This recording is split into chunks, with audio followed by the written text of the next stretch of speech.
ఏ వర్గం కూడా సంతోషంగా లేరండి. ఓన్లీ వైసీపీ వర్గం అనేదే సంతోషంగా ఉంది. స్టూడెంట్ వర్గం గానీ, రైతు వర్గం గానీ, లేకపోతే పేదోళ్ళైనా సరే, ఎవ్వరైనా సరే గానీ, ఏ వర్గం కూడాను ఆయన చెప్పే పనులు గానీ, ఆయన చేసే పనులు గానీ ఏది కూడాను ఆయనకి అసంతృప్తిగా ఉన్నారు తప్ప ఎవరు సంతృప్తిగా ఎవరు లేరు.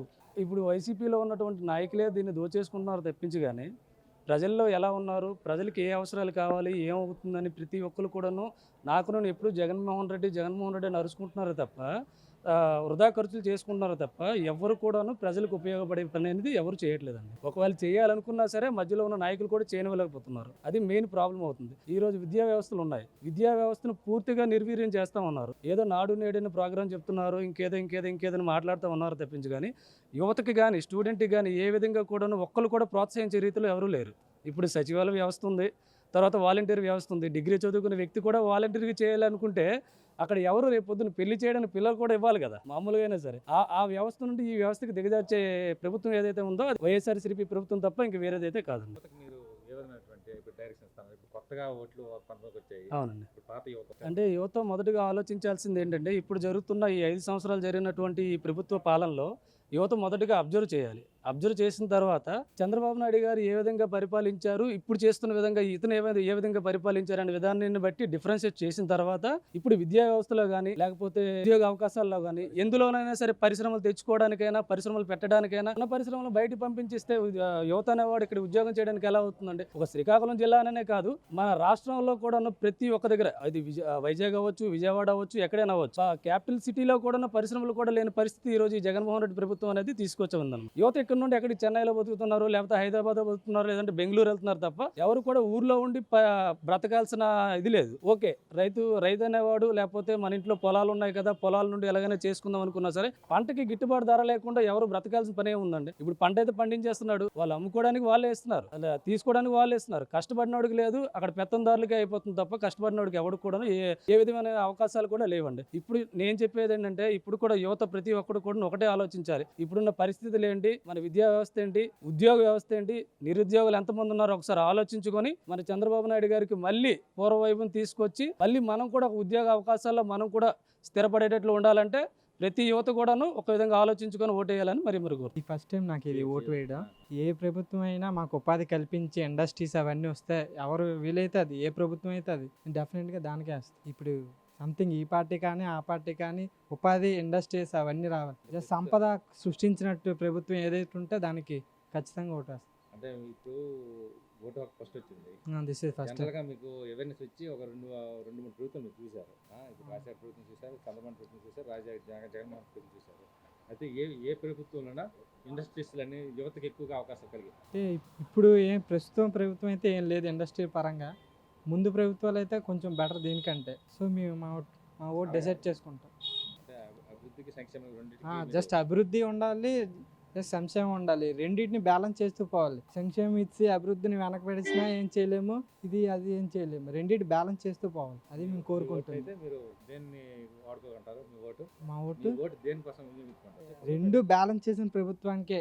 ఎలక్షన్స్ వస్తే కాంటెస్ట్ చేస్తారు, వీళ్ళు మేనిఫెస్టో చెప్తారు, అన్నీ డిసైడ్ అయ్యి అప్పుడు కన్వీనియంట్గా ఉన్న ప్రభుత్వానికి వేస్తాం. మాది శ్రీకాకుళం జిల్లా. ఇక్కడ ప్రభుత్వాలు ఏ వచ్చినా ఇక్కడ శ్రీకాకుళం జిల్లాని డెవలప్ చేసే విధంగా ఉన్న ప్రభుత్వానికి మేము నా కొత్తగా వచ్చే ఓటుని వినియోగించుకోవాలనుకుంటున్నాం. ఇప్పుడు వచ్చే ప్రభుత్వాలు అయితే ఇక్కడ శ్రీకాకుళం డెవలప్ చేసే విధంగా ఏది లేదు. రోడ్లు సరిగ్గా లేవు. ఆంధ్రవలసకి వెళ్ళే రోడ్డు అయితే ఇప్పటివరకు ఏ ప్రభుత్వం సరిగ్గా చూడలేదు. అక్కడ అంబేద్కర్ యూనివర్సిటీలో రాజకీయ పాలన జరుగుతుంది కానీ స్టూడెంట్ గ్రోత్ అంటే కాలేజ్ స్టాఫ్ లేదు. యాజ్ ఏ అంబేద్కర్ స్టూడెంట్గా మాట్లాడుకోవాలంటే కాలేజ్ స్టాఫ్ లేదు. గెస్ట్ ఫ్యాకల్టీ ఉంది, కాంట్రాక్ట్ ఫ్యాకల్టీ అంతా ఉంది, రెగ్యులర్ ఫ్యాకల్టీ లేదు. సో ఇలాగా కొన్ని శ్రీకాకుళం జిల్లా రైల్వే స్టేషన్ ఇంకా అభివృద్ధి చెందలేదు. అది అభివృద్ధి చెందాలి. ఏ ప్రభుత్వం వచ్చినా అది అభివృద్ధి చేయాలి. Railway zone. అయితే ఇప్పుడు మనకి యువత పరిస్థితి ఎలా ఉంది?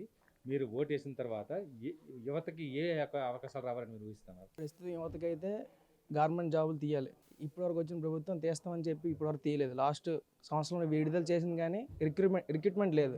కేసులు నడుస్తున్నాయి. ప్రభుత్వాలు అయితే జాబులు తీయట్లేదు. టెట్ ఇవన్నీ పెట్టి అలా పోస్ట్ పోన్ చేస్తున్నాయి కానీ పోస్టులు అయితే రిలీజ్ చేయలేదు. సో ఇలా ఏ ప్రభుత్వం వచ్చినా అవి కొంచెం త్వరగా అయ్యేటట్టు, ఆ రిక్రూట్మెంట్ ప్రాసెస్ అనేది కొంచెం త్వరగా అయ్యేటట్టు చూసే ప్రభుత్వానికి మేము ఓటు వేయాలనుకుంటాం. మీరు ఓటు వేసేటప్పుడు ఏ విధంగా ఎక్స్పెక్ట్ చేస్తున్నారు? రాబోయే ప్రభుత్వం ఏ విధంగా ఉండాలని?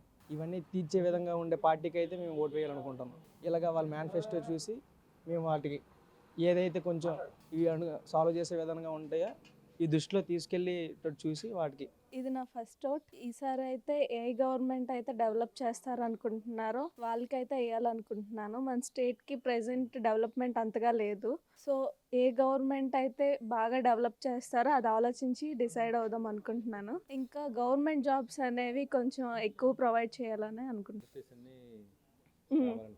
ఇండస్ట్రీస్ ఇవన్నీ కావాలని కోరుకుంటున్నాను. దాని ద్వారా ఇంకా మన స్టేట్ కూడా కొంచెం ఎక్కువ డెవలప్మెంట్ అవుతుంది. అటువంటి ప్రభుత్వాన్ని అనుకుంటాను. ఈరోజు ఆంధ్ర రాష్ట్ర పరిస్థితి ఎలా ఉందంటే నిరుద్యోగుల యువత అధిక శాతం అయిపోయారు. ఉద్యోగాలు లేక, కంపెనీలు లేక, పెట్టుబడులు కూడా పెట్టడానికి కూడా జడిసి వెళ్ళిపోతున్న యజమానులు కూడా జగన్ రెడ్డికి జడిసి వెనక్కి వెళ్ళిపోతున్నారు. పక్క రాష్ట్రానికి వెళ్ళి ఉద్యోగాల కోసం పక్క రాష్ట్రానికి వెళ్ళి పీజీలు తీసుకొని ఫీజులు చెల్లించుకొని ఉద్యోగాలు లేక అల్లాటి పడుతున్న యువత మన రాష్ట్రం నుంచి హైదరాబాద్ వెళ్ళి చేయాల్సిన పరిస్థితి అవుతుంది. అలాంటిది ఒక కంపెనీ కూడా తీసుకురాకుండా ఉన్న కంపెనీలని తరిమేస్తూ నిరుద్యోగులకి ఇంతకన్నా దారుణంగా హింస పెడుతున్నాడు జగన్. ఏమంటే ఉద్యోగాలు ఇచ్చాడంటే వాలంటీర్లు ఇచ్చాడు. వాలంటీర్లు దేనికోసం 5,000 జీతం ఇచ్చి వాలంటీర్ అది ఉద్యోగం కాదు, ఆ పార్టీకి చేసే ఊడిగం. ఆ వైసీపీ పార్టీకి ఊడిగం చేయడం కోసం ఆ పార్టీ సపోర్ట్ కోసం వాలంటీర్లు ఇచ్చాడు, కానీ అది ఒక ఉద్యోగం కాదు. ఉద్యోగం అయితే 5,000తో సరిపోదు. ఇంకా చెప్పాలంటే చాలా ఉన్నాయి. ఇప్పుడు కంపెనీలు తీసుకురాలేడు. అలా అని చెప్పి చంద్రబాబు నాయుడు ఆనాడు తీసుకొచ్చినప్పుడు ఆ కంపెనీలు కూడా బెదిరించి భయపెట్టి కమిషన్లు కూడా వసూలు చేసి కమిషన్లు ఇవ్వనందుకు మన రాష్ట్రం నుంచి కంపెనీలు కూడా తరిమేసే రోజులు చాలా ఉన్నాయి. చాలా కంపెనీలు తరిమేసాం కూడా మనందరం చూస్తూ ఉన్నాం. ప్రజలందరూ అన్నీ గమనిస్తూ ఉన్నారు.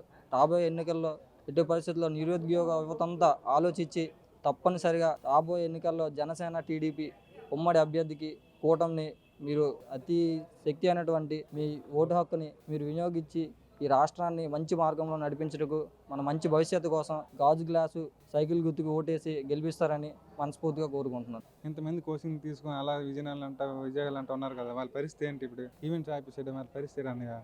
అయితే ఇప్పుడు యువత ఎలా ఉంది ఆంధ్ర రాష్ట్రం? యువత చాలా ప్యూర్గా ఉందని ఎక్కడ చూసినా సరే ప్రైవేట్ కంపెనీలకు వెళ్తామని కూడా తీసుకోవట్లేదు. ఇప్పుడు ఎక్కడ కంపెనీ కూడా లేదు. మన దగ్గర పోవాలంటే హైదరాబాద్ పోవాలా. అది హైదరాబాద్ పోతే పండగ పొన్నకి రాగలం, కానీ ప్రతి ఇంటికి ఏదైనా రేషన్ ప్రాబ్లం రాలే కదా అన్నయ్య. యువకుడుగా నువ్వు యువతకి ఏం సందేశం ఇస్తావు? యువతకి ఈసారికి రాబోయే ఎన్నికల్లో ప్రతి ఓటర్ కూడా ఇది తప్పక వైసీపీ అనే వాడికి ఓటు వేయకుండా చేస్తే మన రాష్ట్రం బాగుపడుతుంది. మళ్ళీ చంద్రబాబు వస్తేనే ఈ రాష్ట్రం మళ్ళీ బాగుపడుతుంది. మన జగన్ వచ్చినంతే మళ్ళీ ఎక్కడికి వెళ్ళిపోతాం. మళ్ళీ 1996 అక్కడికి మళ్ళీ వెళ్ళిపోతాం. మళ్ళీ రాష్ట్రం బాగుపడాలంటే చంద్రబాబు రావాలన్నయ్య.